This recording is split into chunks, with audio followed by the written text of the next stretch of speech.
Saudações a todos, sejam bem-vindos a mais um vídeo do canal Otávio Toledo, que para aqueles que não sabem é o meu nome.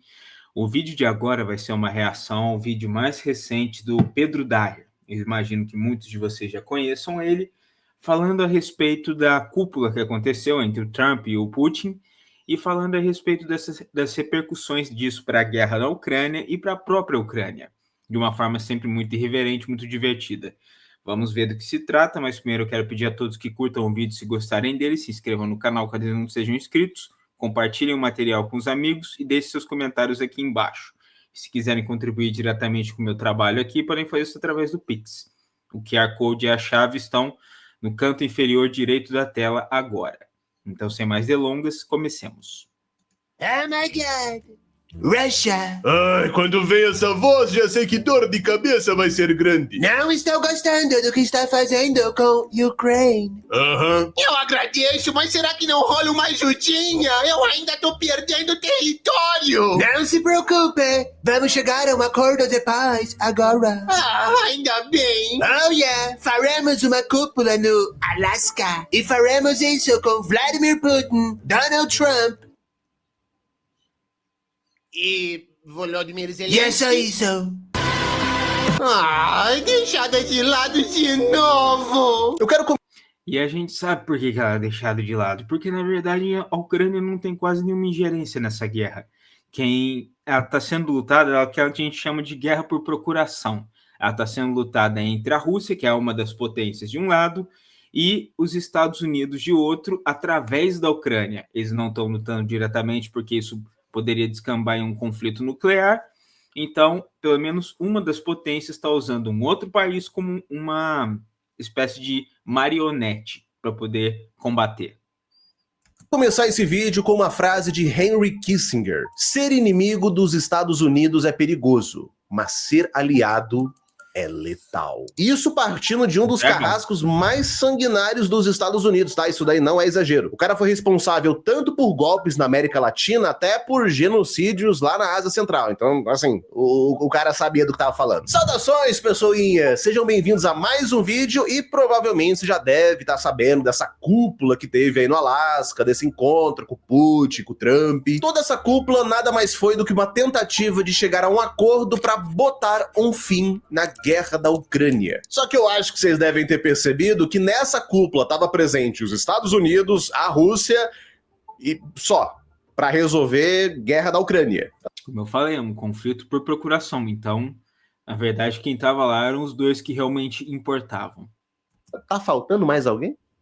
Tá de brincadeira? Quer resolver guerra de Ucrânia sem a Ucrânia? Oh my God, sinto o cheiro de ciúmes. Foi você que começou tudo isso. Você me prometeu a OTAN. Eu quero a minha OTAN. Ainda nessa de OTAN? É por isso que você está onde está agora. Vamos fazer um rápido resumo do que levou a esse conflito e tem a ver com a OTAN também, viu? Depois do colapso da União Soviética em 1991, houveram negociações entre Rússia e o Ocidente sobre a reunificação da Alemanha. Figuras ocidentais fizeram promessas verbais de que não haveria nenhum tipo de expansão da OTAN para o leste europeu. Nenhuma polegada mais para o leste, E a gente sabe o que valem as promessas dos pessoal do alto comando dos Estados Unidos, né? Isso aí é só mais um dos exemplos flagrantes disso. Flagrantes, no caso. Eles falaram que não iriam avançar mais nem um passo em direção ao leste e tá aí o resultado, isso 30 anos depois. Pouco mais de 30 anos depois. Frase famosa essa. Só que a partir de 99, a OTAN continuou se expandindo. Aí foi pra Polônia, pra República Tcheca, pra Hungria. Em 2004 foi a vez dos Bálticos, da Eslovênia, da Eslováquia, da Bulgária, da Romênia, e por aí foi. E o objetivo disso era criar um cerco em volta da Rússia, ao ponto que a OTAN acabou virando uma questão de segurança nacional pros russos. Até porque pros russos era mó sacanagem. Mas falou que não ia expandir, agora tá chegando do lado aqui da minha fronteira, vou fazer o quê? Então essa coisa da OTAN não é um problema que surgiu em um dia, foi uma coisa gradual que foi causando cada vez mais tensão e corroborou para onde a gente está agora. Mas não foi só a OTAN que causou esse conflito, não. Em 2013 e 2014, aconteceu na Ucrânia o Euromaidan, que foram vários protestos que acabou derrubando o presidente da época, que era o Viktor Yanukovych, e o que o Viktor fez foi de suspender acordos prévios que tinha com a União Europeia para fazer uma aproximação com a Rússia. E aí causou um estardalhaço todo, o Viktor caiu, fugiu do país e caos. Dá pra fazer um vídeo só de Euromaidan, hein?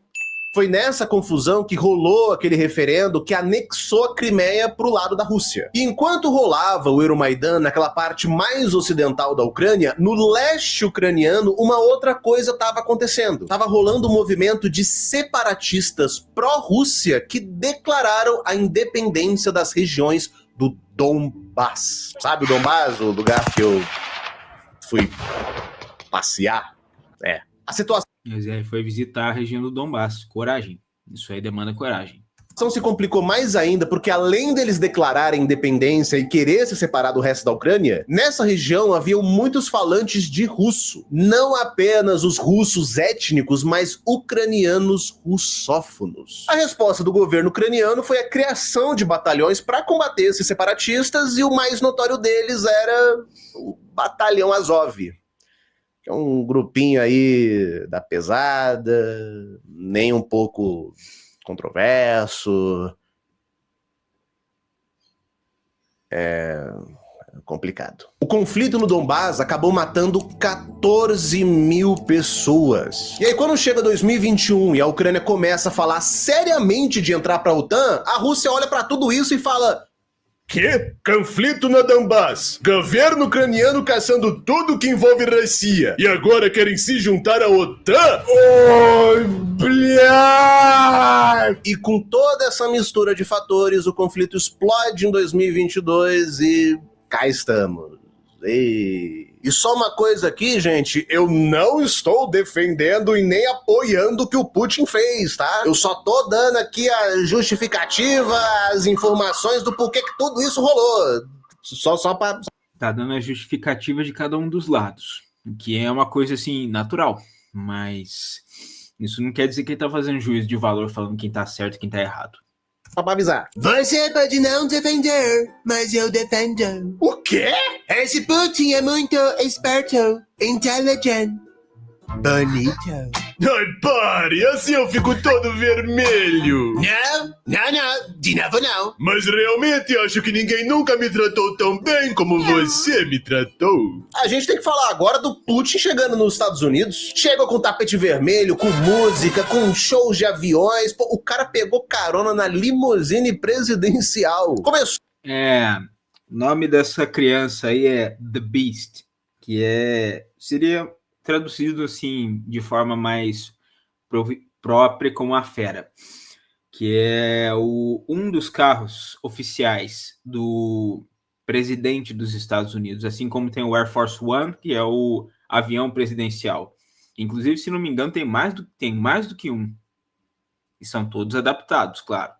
Sou a comitiva e quem falou primeiro foi o Putin e não o Trump, o que não é uma coisa comum, tá? Fizeram 3 horas de trocação de elogios um pro outro, falaram aqui, ali, e no final não teve acordo. Só que mesmo sem acordo, tudo isso que aconteceu, cara, foi uma grande vitória pro Putin.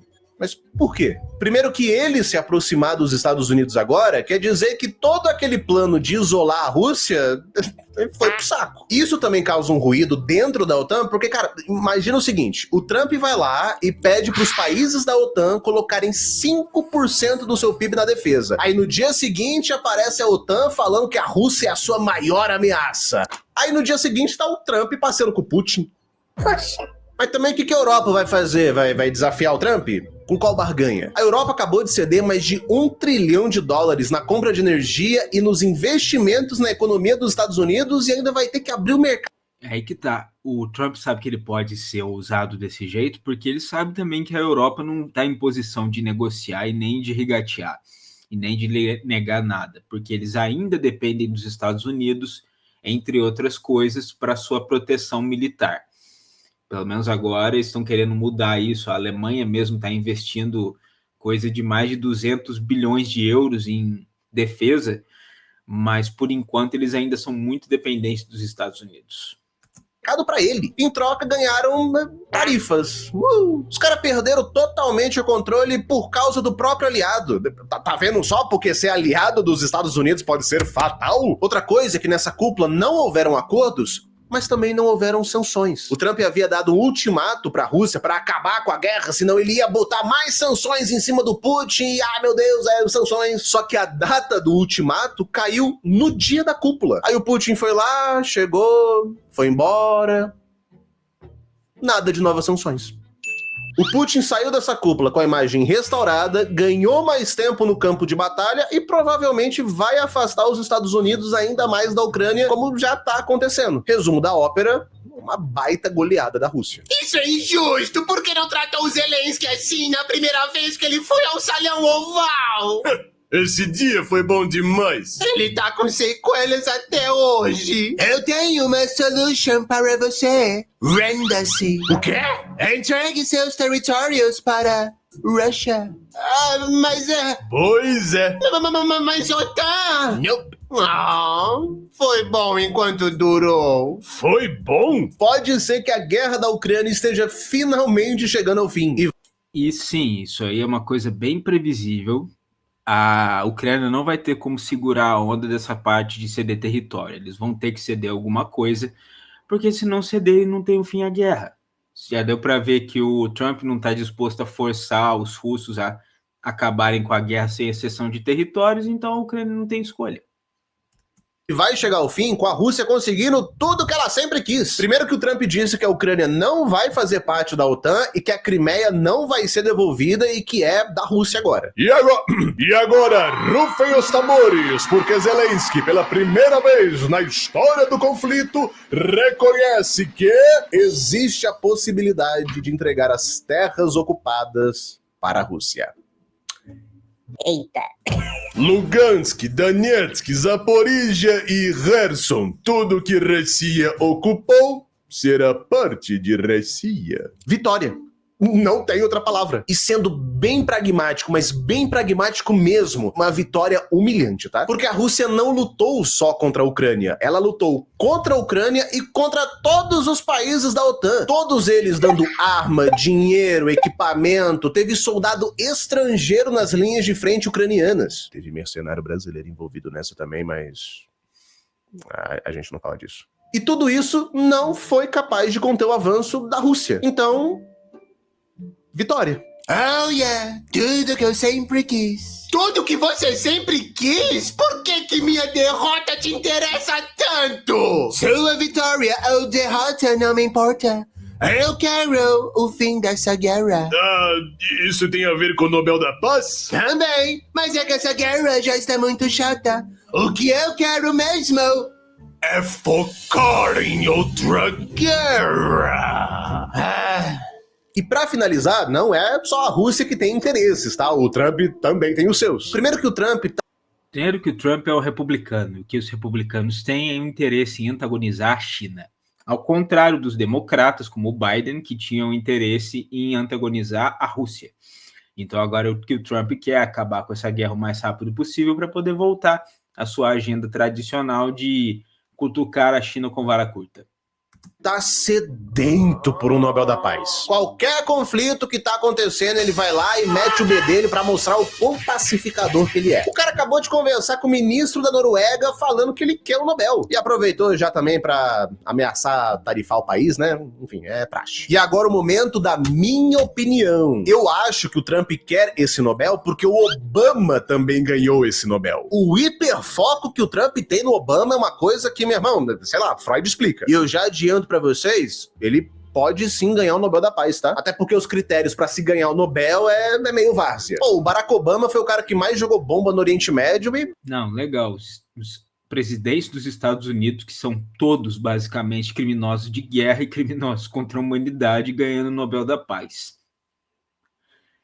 Como é que a gente explica uma coisa dessa? Eu não saberia explicar. Se meu neto viesse me perguntasse uma coisa dessa daqui a 50, 60 anos, eu não saberia explicar o que está acontecendo.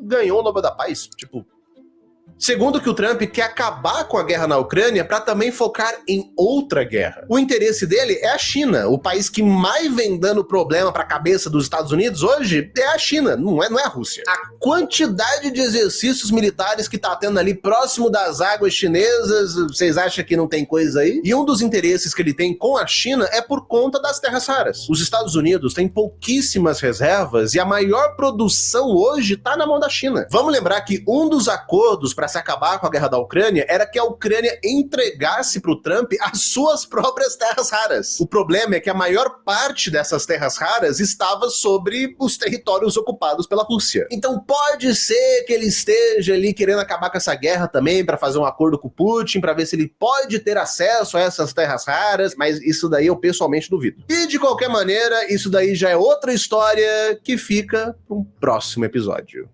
Mas aí, falem vocês para mim, o que vocês... Pois é, aí que tá.